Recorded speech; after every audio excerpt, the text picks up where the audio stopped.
자, 우리 15번부터 다시 이어서 봅시다. 다음은 철과 관련된 두 가지 반응의 화학 반응식이다. 자, 가부터 보시면 철하고 산소하고 물이 만나서 FeOH2가 되는 걸 볼 수 있네. 아마 철이 녹쓰는 과정을 보여주는 것 같죠? 그 다음에 나 반응은 가에서 이어지는 거죠? 자, 이 FeOH2가 내려와서 화살표 잘 그어주면 좋겠는데, 얘가 내려와서 O2, 물하고 다시 산소랑 만나서 FeOH3가 되는 과정을 보여준다. 즉 처음에 플러스 2가에 철이 됐다가 여기서 플러스 3가에 철이 되는 거죠. 자, 보기 볼게요. 기억. 가에서 O2는 환원된다 라고 했어요. 이거는 산소의 산화수 비교해 보면 되는 거죠. 자, O2면은 산화수가 0이었다가 FeOH2가 되면서 어떻게 돼요? 산소 산화수 마이너스 2 되죠. 그리고 H는 플러스 1이 되고, 자, 따라서 우리 산소 산화수 이만큼 감소했으니까 환원된 거 맞습니다. 예, 기억 맞고요. 니은 나에서 철의 산화수는 이만큼 증가한다. 나에서면은 자, 원래 철 플러스 2였다가 산화수가 플러스 3으로 1만큼 증가했죠. 따라서 이만큼 증가한다는 건 예, 틀린 얘기 되겠네요. 니은 틀렸고요. 다음 디귿. 가와 나에서 물은 산화제로 작용한다 라고 했어요. 얘 같은 경우는 우리 물에 있는 원소들의 이제 산화수 변화를 살펴봐야 되는데, 사실 이건 살펴보면 어떻게 해? 자, 산소 원래 마이너스 2였죠? 마이너스에서 마이너스 2가 됐으니까 산화수 변화 없고요. 자, 수소 역시 플러스 1에서 플러스 1이 됐으니까 산화수 변화가 없더라. 자, 나에서도 마찬가지죠. 자, 여기 마이너스 2였다가 OH 되면서 마이너스 2 되니까 산화수 변화 없고, 수소 역시 플러스 1, 여기도 플러스 1 되니까 산화수 변화가 없습니다. 즉 물에 존재하는 원소들은 산화수 변화가 없네. 즉 물은 산화환원 반응에 직접적으로 참여하지 않는 거죠. 네, 따라서 산화제로 작용한다. 디귿은 틀린 얘기 되겠습니다. 그러면 우리 15번의 기억만 맞는 거죠. 정답 1번 되겠습니다.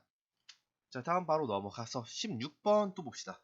표는 2주기 바닥 상태의 원자 XYZ에 대한 자료이다. 자, 표 보니까 홀전자수하고 제2이온화 에너지가 나왔네. 자, 이때 XYZ에 대한 설명으로 옳은 것만을 보기에서 있는 대로 보는 것을 했어요.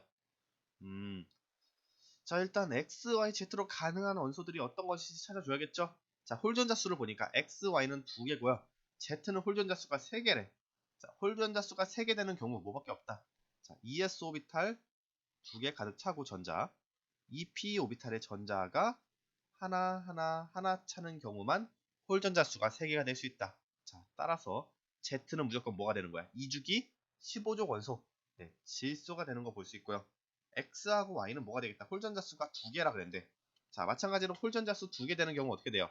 일단 ES는 2개 가득 차고 EP 오비탈이 어떻게, 자, 하나 이렇게 2개만 있던지, 또는 또 하나 2개 더 들어가서 다음과 같이 홀전자가 2개가 되든지 둘 중 하나의 경우가 돼야겠다. 자, 따라서 X, Y로 가능한 거 뭐가 되겠어?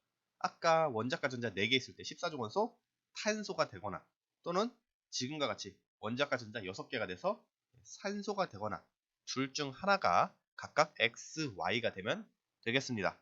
자, 그럼 우리 X, Y는 그럼 어떻게 정해주면 되겠어? 제2이온화 에너지를 보고 결정을 해주면 되겠다. 그죠?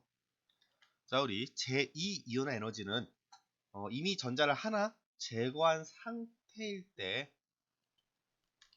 전자를 하나 더 제거할 때 들어가는 에너지를 나타내고, 자, 탄소하고 산소, 우리 전자를 하나 제거한 상태에서의 전자 배치가 어떻게 되나요? 자, 탄소는 그러니까 C 플러스가 되겠죠. 전자를 하나 제거했으니까 얘 전자 배치는 ES 2개 가득 차고 EP 오비탈에 전자가 하나만 존재하게 되겠죠. 얘하고, 자, 산소도 O 플러스 전자 하나 제거한 상태에서는 ES 오비탈 가득 차고 EP 오비탈에 전자가 어떻게 하나. 자, 이렇게 존재할 때가 되겠네. 근데 각각의 상태에서 전자를 하나 더 제거한다고 하면 어떤 게 더 이온화 에너지가 많이 들겠어요? 자, 여기서 하나를 떼어내는 게 많이 들까? 산소에서 하나를 떼어내는 게 더 많이 들까? 당연히 산소에서 하나를 더 떼어내는데 이온화 에너지가 더 많이 들겠죠. 왜냐하면은 자, O 플러스라고 하는 얘는 지금 몇 쪽의 전자 배치야? 15쪽의 전자 배치고, 탄소 같은 경우는 13쪽의 전자 배치잖아. 당연히 15쪽에서 전자 하나 빼낼 때, 그러니까 주기가 같을 때는 15쪽에서 전자 하나를 빼낼 때 이온의 에너지가 13쪽에서 전자를 하나 빼낼 때 이온의 에너지보다 더 크죠? 따라서 이온의 에너지가 더 큰 Y가 뭐가 되겠다? 산소가 되고 X가 탄소가 되겠다. 자, 다음과 같이 써놓을 수가 있겠네요. 자, 이 상태에서 이제 보기를 봐주면 되겠죠. 기억, 원자과 전자가 느끼는 유효핵 전하는 Z가 가장 크다. 자, 원자과 전자가 느끼는 유효핵 전하는 결국 뭐랑 같아? 지금 같은 주기니까 주기가 같을 때는 원자 번호, 즉 족의 크기와 같다라는 거 알고 있죠? 자, 얘네 비교할 때 족은 말이 좀 이상한데 족은 뭐가 제일 커요? 탄소는 14족, 산소는 16족, 질소는 15족이니까 산소가 제일 크죠? 따라서 유효핵전에는 Y가 제일 크게 되겠네. 기억 틀렸고요. 자, 기억 지워주고, 다음 니은, 원자 반지름은 X가 Y보다 크다라고 했네. 자, 원자 반지름, 우리 주기가 같을 때 원자 반지름 어떻게 생각하면 돼요? 자, 족이 커질수록 원자 핵의 전하량이 커지고, 따라서 원자 핵의 전하량이 커진다는 건 원자 핵이 전자를 끌어당기는 힘이 더 커지는 거니까 족이 클수록 반지름이 작아진다라고 얘기할 수 있죠. 같은 주기일 때만. 자, 따라서 탄소하고 산소를 비교하면 원자 핵의 전하량이 작은 탄소가 원자 반지름이 더 크겠다, 이렇게 얘기할 수 있겠네요.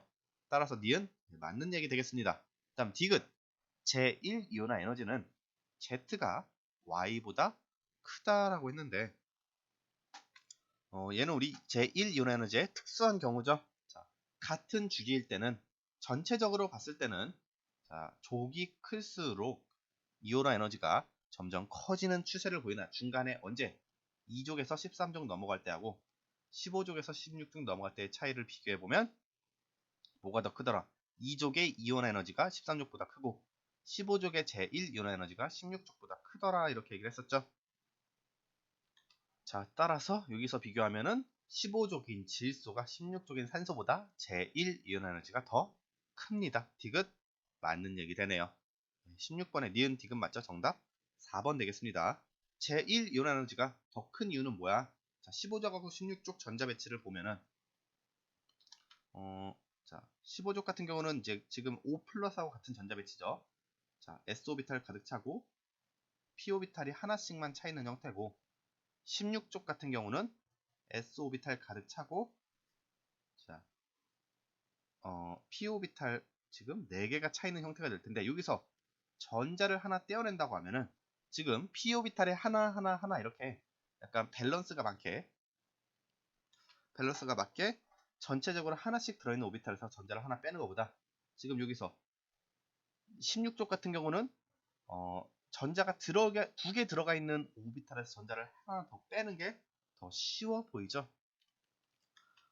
우리 그림 그린 거랑 마찬가지로 이제 전자도 생각을 할 때 16쪽에서 전자를 하나 빼주면은 다시 이제 p 오비탈 전체 하나가 들어가서 밸런스가 맞게 된다라고 생각을 하면 좋다는 거죠. 그렇기 때문에 15쪽에서 전자를 하나 빼는 것보다 16쪽에서 전자를 하나 빼는 게 더 쉽더라. 즉 15쪽의 이온화 에너지가 16쪽의 이온화 에너지보다 더 크다, 이렇게 얘기를 할 수 있다는 겁니다. 16번에 4번 되겠고요. 다음 넘어가서 17번 또 볼게요. 그림은 XYZ로 이루어진 어떤 분자의 구조식을, 그리고 표는 이 분자에 있는 XY의 모든 산화수를 나타내는 것이다 했어요. 자, 이때 XYZ의 전기 음성도를 비교한 것은 했네.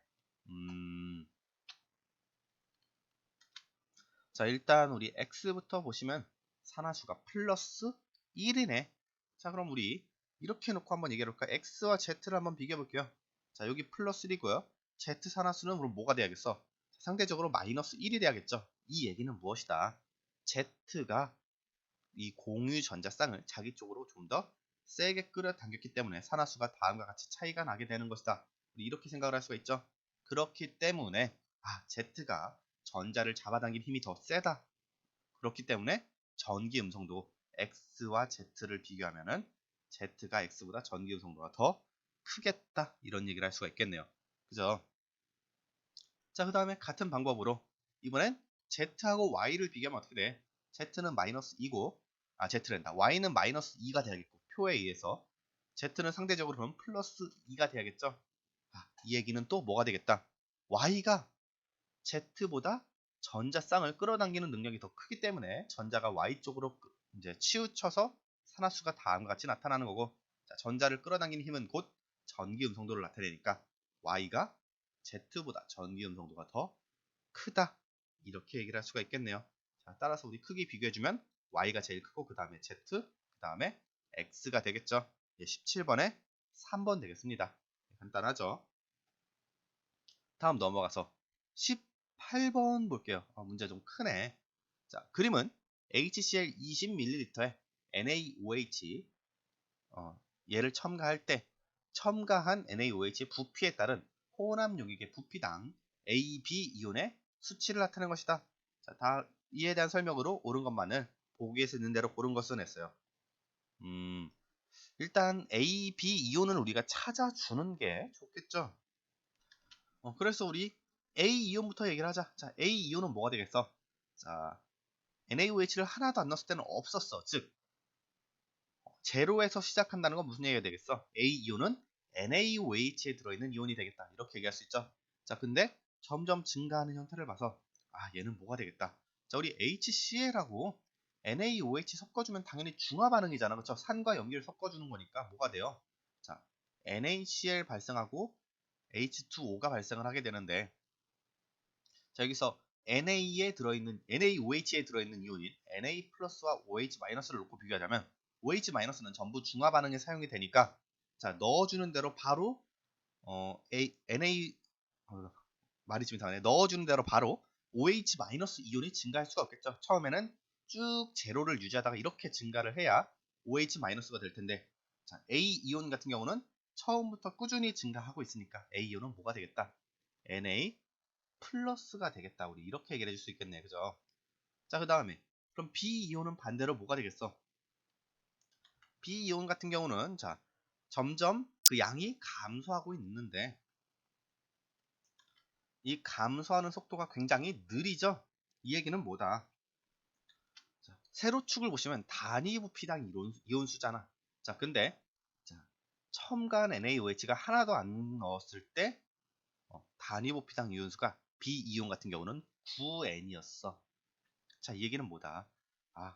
단위 부피당 이온수를 우리가 단위 부피를 10ml라고 한번 얘기를 해보면은 10ml당 B 이온이 9N만큼 들어있는 거죠. 그럼 전체 20ml니까 18N만큼 존재를 한 거네. 자, 근데 이번에 NaOH를 10ml 넣었더니 B 이온의 단위 부피당 이온수가 6N이 됐다는 건 무슨 얘기다? 6N 곱하기 지금 전체 부피가 20 플러스 10이니까 30이 되는 거죠. 6N 곱하기 30, 6N 곱하기 30을 하면 안 되죠. 전체 부피가 30ml니까 6N 곱하기 3이 돼야겠지. 왜? 10ml당 이온수니까. 그러면은 여기서도 B 이온의 총량은 18N이 되는 거 볼 수 있네. 즉, NaOH를 넣어줘도 그 이온의 양이 감소하지 않는구나라는 걸 알 수 있죠. 따라서 B 이온은 뭐가 되겠다? 염화 이온 Cl-이온이 되겠다. 반응에 직접적으로 참여하지 않는 이온이 되겠다라는 걸 우리가 알 수가 있어요. 자, 이렇게 체크를 해줄 수 있고요. 그럼 이제 다음 건가? 자, A, B 구분해줬고 X, Y 찾아주면 좋겠죠. X, Y도 찾아줍시다. 자, 그럼 이때 NaOH 30ml 넣어주면 Cl-이온, 염화 이온의 농도는 어떻게 되겠어요? 단위 부피당 이온수는 자, 원래 18N만큼 있는데 전체 부피가 어떻게 된 거야? 20 플러스 30이니까 50만큼이 된 거죠. 그러니까 50으로 나눠주면 안 되겠구나. 자, 10ml당 이온수라고 했습니까? 그럼 18N을 5로 나눠주면 되겠고, 이때 X는 뭐가 되겠다? 5분의 18, 3.6N이 되겠다라는 거 우리 찾아줄 수 있겠어요. 자, 그 다음에 Y는 어떻게 되겠어, 그럼? 자, Y는 우리 A부터 얘기를 해줘야 되는데, A 이온은 어떻게 됩니까? NaOH 30만큼 넣었을 때 A 이온하고 B 이온하고 단위 부피당 이온수가 같아지는 거네. 즉 이 시점에서 A 이온이 얼마만큼 들어갔겠다. 18N만큼 들어갔겠다. 이렇게 얘기를 할 수가 있는 거죠. 그러면은 NaOH 30ml 넣었을 때 A 이온이 18N만큼 들어온다는 건 NaOH 10ml당 A 이온이 Na 플러스 이온이 뭐가 되겠다? 몇 만큼 있겠다? 6N만큼 있겠다. 이렇게 얘기를 해줄 수가 있겠네. 그죠? 그럼 반대로 우리가 Y를 추측한다고 하면 Y는 NaOH를 10ml만큼 넣었을 때 단위 부피당 이온수죠. 얘는 어떻게 되겠다? 10ml 넣었으니까 Na 플러스가 6N만큼 들어간 거고 이때 전체 용액의 부피는 20ml에 10ml를 더한 30ml니까 이때 10ml당 이온수는 몇이 되겠다? 2N이 되겠다. 이렇게 써줄 수가 있겠네요. 자, X, Y도 구해줄 수가 있습니다. 자, 이 상태에서 보기 볼게요. 기억, B 이온은 Cl-죠. H 플러스 아닙니다. H 플러스면 거의 이렇게 감소를 해야 돼. 급격하게 감소를 해야 되는데 그렇지 않으니까 기억 틀렸고요. 그 다음 니은 X 플러스 Y는 3.6N 플러스 2N이니까 5.6N 맞습니다. 니은 맞고요. 그 다음 디귿 첨가한 NaOH의 부피가 40ml일 때 혼합 용액의 단위 부피당 전체 이온수는 8N이다 라고 했어요. 이건 우리가 한번 써줄 필요가 있겠네요. 자, 각각의 이온 전체 다 써주면 H 플러스 Cl 마이너스 Na 플러스 OH 마이너스 이온이 있다고 하면은 자, 일단 자 40ml를 넣기 전에 HCl 20ml에 들어있는 각각의 이온수는 어떻게 되겠어? 아까 Cl 마이너스 우리 18N 있는 거 알고 있죠? 그럼 당연히 H 플러스도 같은 양만큼 있어야 전기적으로 중성을 이루겠지. 자, 그래서 다음과 같이 써줄 수 있고 자, 여기에 40ml를 넣어줬다라고 생각할게요. 그러면은 Na 플러스가 얼마만큼 들어가겠어? NaOH 10ml당 Na 플러스 6N만큼 있었으니까 40ml면 64, 24N만큼 들어가겠네. OH 마이너스도 마찬가지로 24N만큼 들어가겠죠. 자, 그럼 이때 우리 H 플러스하고 OH 마이너스 중화 반응 일으키겠고 자, 각각 소거시키면 어떻게 되겠어? 1대1로 반응하니까 18N만큼 반응하고 OH 마이너스 6N만큼 남겠죠. 얘네들이 전체 남은 이온수가 되겠다. 자, 전체 이온수가 어떻게 돼요? 18N, 24N, 6N이니까 48N만큼 되네. 자, 이때 우리 단위 부피당 전체 이온수 구하시오 했으니까 어떻게 되겠어? 전체 부피가 몇이에요? 40 플러스 20이니까 60ml죠? 우리 48N을 우리 단위 부피를 10ml로 봤으니까 6으로 나눠주면 되겠다. 그죠? 자, 6으로 나눠주면 우리 8N 나오네요. 디귿 맞는 얘기 되겠습니다. 그럼 니은 디귿 맞으니까 정답 5번 되겠죠.